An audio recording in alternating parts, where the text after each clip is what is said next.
Okay, thank you very much, Jackie. And it's a tough act to follow. I cannot possibly be as eloquent as Enzi, so I'll try to stick to the more of a kind of a practical issues that are related to this whole debate.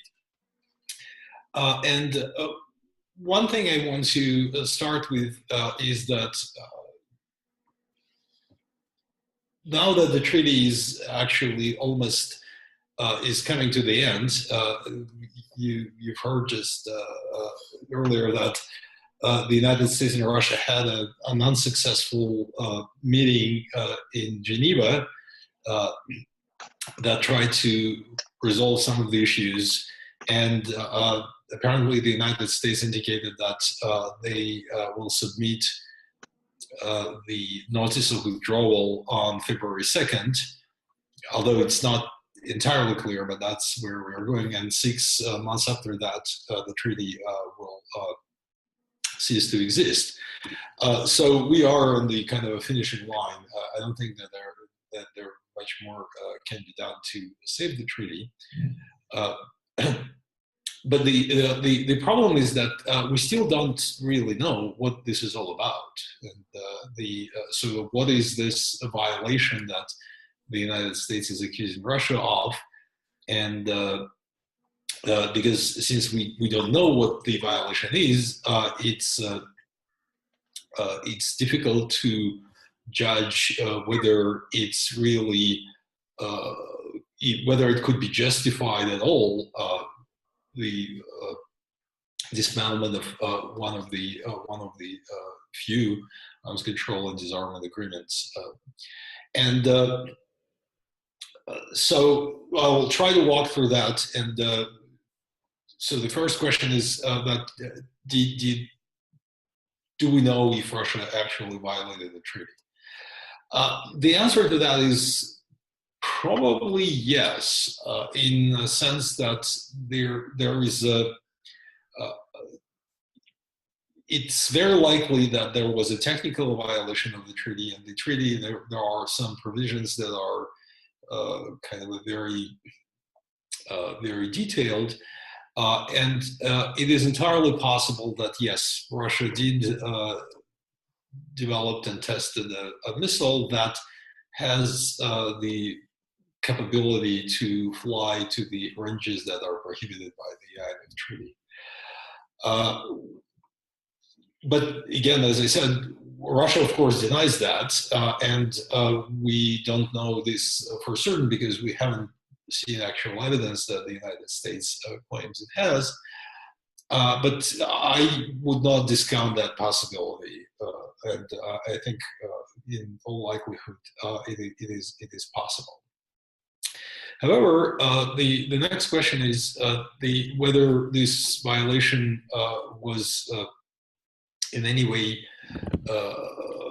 serious enough to, from military or political standpoint, to warrant the kind of reaction that we see, which is again the dismantlement of one of the few arms control agreements.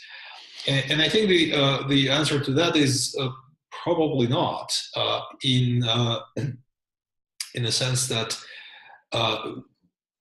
from the military point of view, this missile, even if we assume that it was indeed deployed in violation, militarily doesn't really add anything to either to Russia's capabilities or it doesn't really change the level of threat that Russian nuclear forces could pose to Europe. And partly that is because there are plenty of other nuclear weapons around, and in Russia in particular, Russia, for example, has the capability to deploy sea-launched cruise missiles in any of these are not limited by any treaty. The air-launched cruise missiles are somewhat limited by the New START, but not really limited. So in that sense, and it is, I think, a very important point to make, we should not kind of a, we should not think that if this issue is resolved, if all of a sudden Russia decides to come back to compliance and eliminate the missile question, that if that happens, then all the kind of problems in Europe would be resolved. No, not at all, because as I said, I mean, there are plenty of other nuclear weapons around. There are plenty of other nuclear missiles around, deployed around Europe, and these are arguably the very presence of nuclear weapons is the threat to the security of Europe. So that's that I think is one of the points that I really want to kind of underline. So what are potential negative consequences of what we are looking at? And of course, it's not very often happens that a certain political move has all negative consequences and doesn't really have any upside to it. But this, for either country, it is really genuinely, I am genuinely puzzled that the United States actually decided to go ahead and withdraw from the treaty, because there is no positive. There is no positive outcome that the United States could achieve, because one immediate result would be that Russia will be free to deploy whatever missiles cruise missile it wants to deploy, including the missile that kind of raises all these issues with the United States. More than that, Russia could probably deploy other systems like ballistic missiles of the intermediate range, which are currently not deployed, but Russia has a system that can be deployed in that capacity.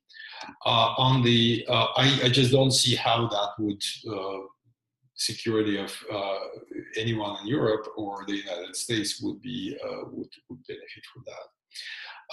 And on the other side, if we're talking about the United States, then we could probably see deployment of return of nuclear sea-launched cruise missiles. I don't think that we will see a return of deployment of nuclear systems in Europe, because the opposition to that would be very strong.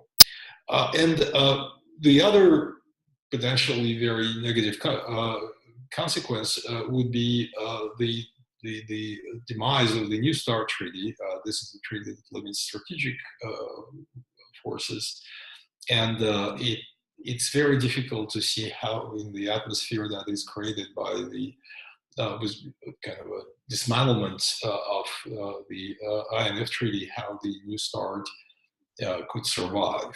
So it's very likely that it will not be extended when it comes to that point in 2021. So, and the final point, I really I'm grateful to Andy for kind of speaking about it so eloquently, and I would concur with him here, is that it is wrong to assume that somehow the United States and the Europeans and Russia would sort of come to their senses and kind of sit and make this kind of a calculated decision and weigh all the consequences, that security interest and everything, and come to the conclusion that, oh, they really need to limit these missiles or return to compliance or return to arms control. That wasn't how it worked the last time around when the original INF treaty was concluded. In my view, the most important factor that actually made that the INF treaty possible, and arguably made the the START treaty and the nuclear reductions in general possible was the pressure that was the governments in the United States and Europe, to some extent in the Soviet Union, although certainly not that much, that the government felt that there is these weapons, the systems are dangerous, and the arms race is getting out of control. So unfortunately, I think unless we get to the point where it will become so dangerous that people will actually start raising their voice in a serious way, it's very difficult to expect that the United States and Russia and others would return to serious arms control discussions. There is hope, of course, and the hope is that it's in the 30 plus years since the last round of these tensions, we have a better understanding of the dangers of these weapons, and we have some kind of a experience of tackling them and dealing with them. So maybe the hope is that it will not come to the point where it will become really dangerous and it will threaten really serious consequences. So, and I think that the work that the Abolition 2000 coalition does is actually very important, precisely because sort of you are part of the system that tries to exert that pressure on the governments and communicate these dangers to the public. Let me stop here, and I'd be happy to answer the questions.